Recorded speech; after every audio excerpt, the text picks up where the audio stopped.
The ongoing pursuit to cram as many intellectual properties and/or ideas into the LEGO universe continues with Traveler's Tales LEGO Worlds. But rather than piggyback and make full use of an already well-established and familiar universe as its backbone, LEGO Worlds does something that you would think would have already happened with the flagship games by now. It lets you build stuff in an open, sandboxy world with actual Legos. It was something of a shock to see LEGO Worlds initially start off as a Steam Early Access title all the way back in June 2015, with the premise drawing immediate comparisons to another certain and highly successful sandbox crafting video game of the mining variety.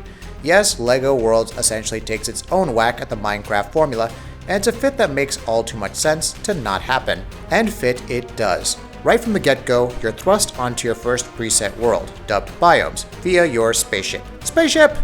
A rather charismatic narration voiced by Peter Serafinowicz takes you through the many creation tools you will have at your disposal. This sort of storytelling doesn't stray too far from the Little Big Planet tree, and it's especially nudge-worthy when you consider Mr. Serafinowicz also voiced several characters in Little Big Planet 3. That said, the narration works well here, and does warrant a chuckle every now and then. Once you've visited several of the first few biomes, you'll be acquainted with all the tools necessary to create, build, copy, and explore the terrain as you see fit. Therein lies the charm of LEGO Worlds. Each world you visit is not only procedurally generated, but is also accompanied by a theme that determines the sort of characters, creatures, vehicles, and items that will spawn within. From lush forests to a junkyard, candylands to volcanic regions, it's all fantastic to look at, not only thanks to the visual style, but with how everything animates together. Much like a lot of the LEGO games from Traveler's Tales, there's some humor to be had when you're trying your best to learn the controls. Not to say the controls are difficult per se, but it took a bit of time to know when to optimally switch between your various tools, all the while managing your inventory items. From here, things actually differ quite a bit from Minecraft. Each of your tools performs a multitude of functions, such as terrain deformation, copy and pasting buildings and environments, which the narrator assures you isn't cheating at all, and of course, building with individual blocks of assorted LEGO shapes and sizes. Using your tools, you're tasked to explore each biome and acquire as many gold bricks as you can. These bricks can be earned by completing side quests as simple as talking to an NPC and handing them an item, building something for them, painting objects, taking photos of them with some object, protecting them from enemies, and so on. Gold bricks can now also be earned by digging for random chests beneath the surface, wherever a pillar of gold light shines above it, or on your world map. While solutions to helping NPCs are practically laid out for you, the freedom to find items, weapons, and vehicles at your own pace lends well to the exploration aspect. Truth be told, there isn't a lot of crafting of items involved. As mentioned earlier, each biome already comes predefined with its own set items. By using the Discovery tool, you can scan objects from previously visited worlds, then spawn and use them whenever you choose to with minimum cost. Therefore, there's no need to craft for individual weapons or vehicles. Ditto goes to the survival aspect commonly seen in crafting games.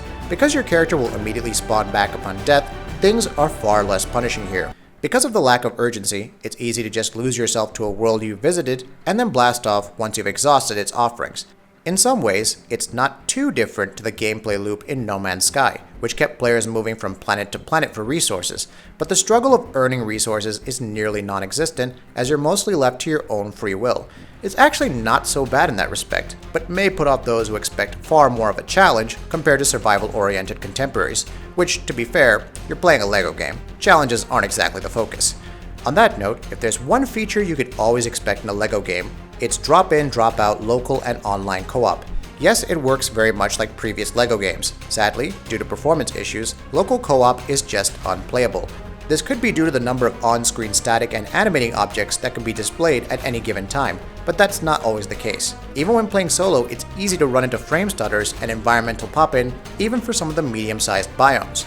There's also the usual jankiness that comes with any sandbox crafting game, such as falling from the world or having your character's position reset based on where you place large building structures, but nothing too game-breaking.